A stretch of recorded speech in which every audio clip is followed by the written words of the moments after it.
And now let me call with a rousing round of applause, Mr. James Fantone.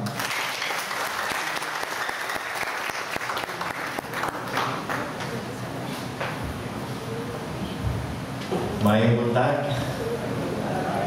Yeah, I was really pushed by the staff to do this, but I'm looking forward. I normally MC conferences like this, but we have discovered a new talent. Can we give Boyce another round of applause? So this will come with a friend, Boyce, so you know what your next assignment will be. My wife shared with me a story recently about a preschool teacher who one early morning asked her students a very, very difficult question. And nobody can give her an answer. And out of frustration, she looked at the students and said, "Boy, I remember when I was your age, I can answer that question." A little boy from the back row raised his hand and said, "Mom, probably during your time, you had a better teacher." We're so happy today. We have invited really good teachers. I'm very excited to have Mr. Hilyak Diaz to speak with us. He just entered the room. Hi, Hilyak. Let's give him a round of applause. Great guy. We were very glad to him. And because of its painter, because of its creator. Its painter was Rembrandt. For those of you who understand the arts, you would agree that Rembrandt, if not the best painter this planet Earth has ever known, at least is one of the best painter this planet Earth has ever known. Reason number one, its creator, its painter, Rembrandt. Reason number two is very interesting. According to the article, it was one of a kind. Rembrandt did not make any duplicates. It was one of a kind.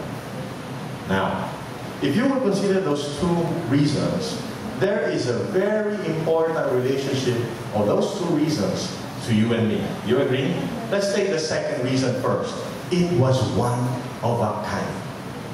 Now, if you would look at yourself in the mirror, wala na mayroong ganyan pagmumukha. Do you agree? That is a one-of-a-kind person that you are looking in the mirror. So I want you to look at the person beside you. Go ahead. Look at the person beside you. And I want you to tell the person beside you, ikaw lang. Go ahead. With feelings, ha? Ikaw lang. Ang may ganyan pagmumukha. Alright? Isn't that so true? Diba? Now, after you have said that to the person beside you, I want you to look at the person again. And this time, with more feelings. Nasabi mo na, di ba? You already told him that ikaw lang may ganyang pagmumukha. I want you to face him again and with more feelings, sabi mo sa kanya, buti na lang. At ikaw lang ang may ganyang pagmumukha. But really, ladies and gentlemen, you and I should celebrate our uniqueness. You know, sometimes it pains me when I hear people say, alam mo, ang ganda-ganda ng buhok niya, sana ganyan ang buhok ko. Perfectly, sana ganyan. I mean, if God knows that the secret for happiness is all of us will look the same, don't you think He could have made that way? You and I should celebrate our uniqueness. And therefore, brothers and sisters, ako po'y naniniwala na wala talagang pangit. Unique lang. So next time, na may nagsabi sa'yo, ang unique-unique mo. Better think twice if you will be excited about that, huh? But lesson true, you and I should celebrate our uniqueness. We have different talents. We have different abilities. We have different colors. We have different hairstyle. And that's great. That is what makes you and I great. Alright? That's number one. Poverty has nothing to do with where you live, but has everything to do with how you think and behave. Isn't that so true? Poverty has nothing to do with where you live.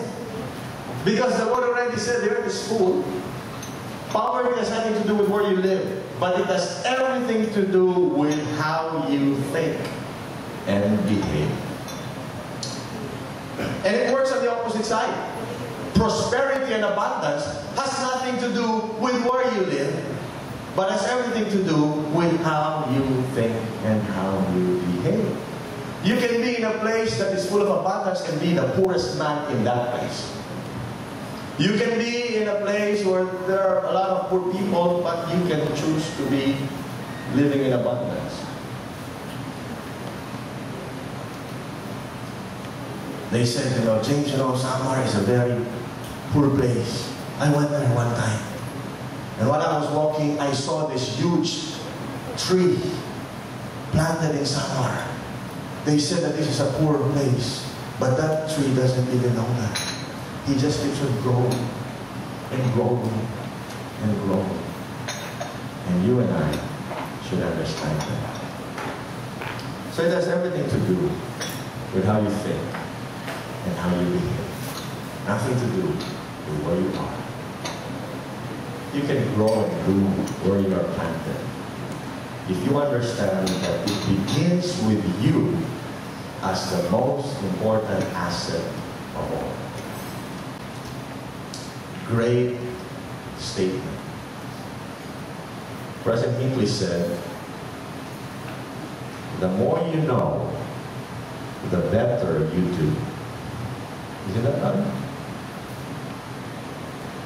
The more you know, the better you do.